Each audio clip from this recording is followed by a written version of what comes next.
Hey everybody, as you know, Better World Day is coming, and our crews have decided that the best thing we can do right now is to give thanks to all the essential workers in our community. We can do this in a lot of ways. We've talked about drawing pictures, making signs, hanging them in the window, writing letters, all sorts of things that you can do. But today I'm going to focus on helping you write a letter that follows all the components a letter should have so that we really get our message of thanks out there. All right, so first I have to think about who could I write to, right? You guys have done an amazing job brainstorming all the essential workers in our community, and I put some of them down, right? So we've got essential writers we could write to. We've got our doctors and our nurses and our healthcare workers, our firefighters, our postal workers who are bringing us mail. We've got delivery services like Amazon and Uber Eats and any food delivery, right? We've got grocery stores and all of their employees that are making sure we have healthy food to fill our bodies. We've got truck drivers that are delivering that food. Technicians that work at Xfinity and DirecTV and all of those places that are making sure that we have internet and something to help us do all of our learning, right? And then, of course, all of the employees and custodians who are keeping places clean so that viruses don't spread. So there's lots of options. Are those the only ones? Of course not. You've got moms and dads and teachers, whoever is helping your life run in this time. That's who we want to thank, right? So all of these ideas that we're going to have, whether it's videos, letters, we want to send them to people, right? That's the point. And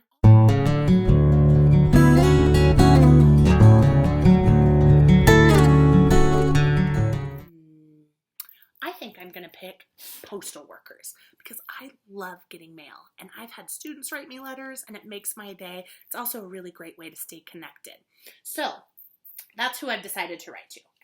Okay, so since this lesson is about how to write a letter, there are some components of a letter that we want to focus on having so that our message is super clear and gets across the point of gratitude in an organized way, right?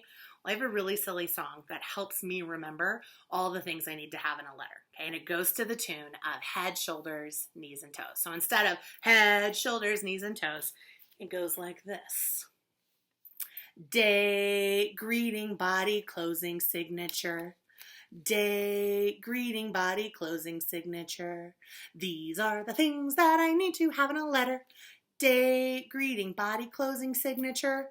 Oh, silly, but even as an old lady like me, I still make sure I have all of these parts, and this song helps me. So, all right, here we go. Here's my template for writing a letter. You, of course, don't have to do something this formal, but I wanted to show you the very serious and fancy way to write a letter, okay? So, if I'm going to get started writing my letter, I've got to remember those components. And the first thing that starts is the date. I want to write the date down because it's a really great way for people to remember what happened in certain points of their life.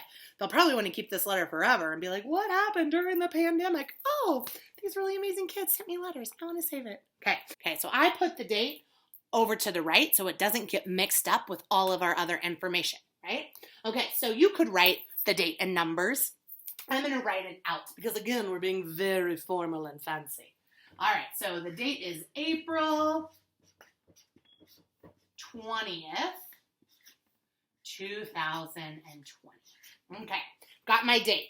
Day, greeting. Oh, the greeting. That's right. That's where I'm addressing the reader, right? And getting them ready to know they've got a letter to them.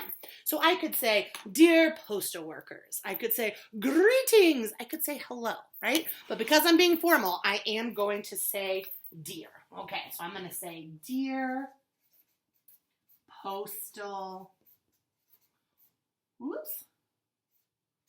workers.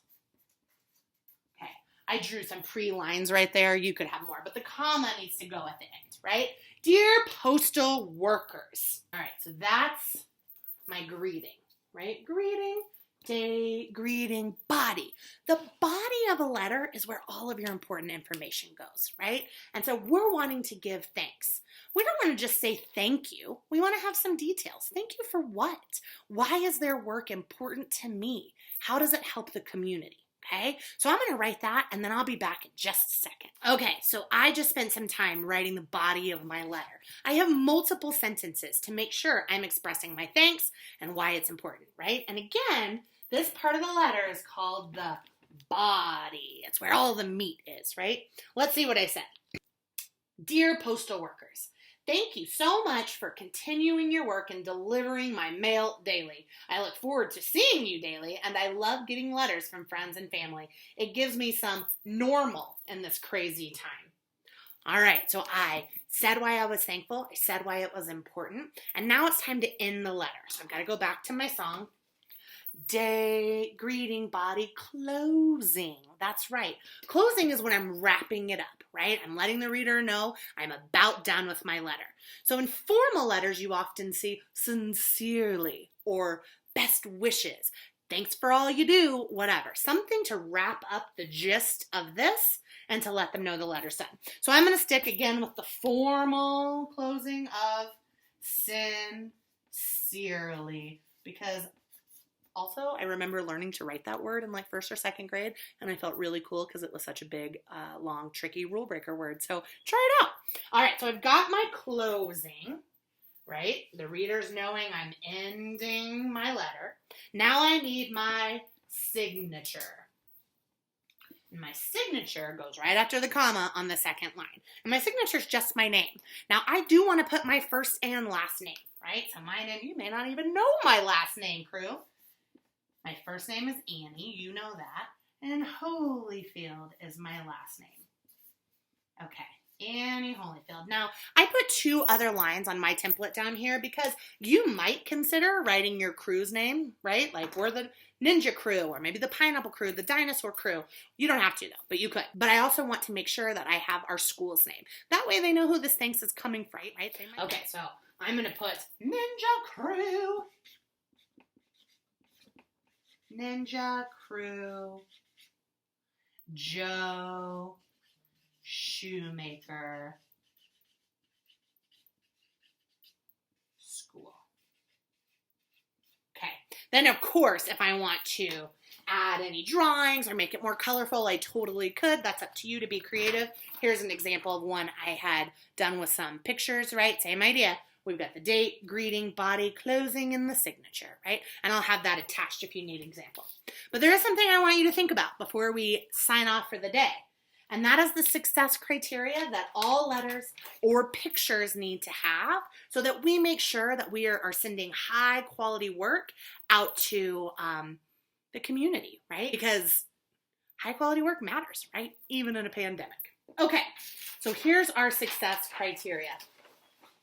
All right, I have it for letters and I have it for pictures. Right now I'm only going to focus on letters, but I'll attach this as a slide too at the end so that if you're doing pictures, you make sure you're doing your very best too. All right, so for letters, we need to make sure we have all those components of the letter, right? That date, greeting, body, closing, and the signature, yeah? Then we need to make sure we have expressions of gratitude specific to the kind of work, right? We don't want to just say, thank you. They want to know thank you for what, right? So think what they're doing and how it's helping the community. Then, as always, nice handwriting, correct spelling, and punctuation. For some of my younger writers, tapping out words to hear all the sounds, that's great, right? But if you're working on sight words as well, I should see those spelled correctly. Because if they can't read it, they won't know how thankful you are, right? And that's a part of high quality work. And then, of course, your signature includes your name, the crew, and the school, right? Okay, this is the most important part of all. Flashing lights, important, right? Before you mail this, I need you to take a picture of your letter and even of you holding it, okay? I need it to be horizontal. That means your camera is going this way. Long ways, or like a hamburger. We call this hot dog in my crew and this hamburger, right? If we do really awesome work and document it, the EL National Video might include your work so that you can spread your thanks on a whole other level. Either way, I want your pictures because at the end of this, we're going to turn all of your amazing work and messages of gratitude into a beautiful video to send out to our community on May 1st so that we can share our thanks really far and wide. All right, let me know if you have any questions, and happy writing, happy gratitude.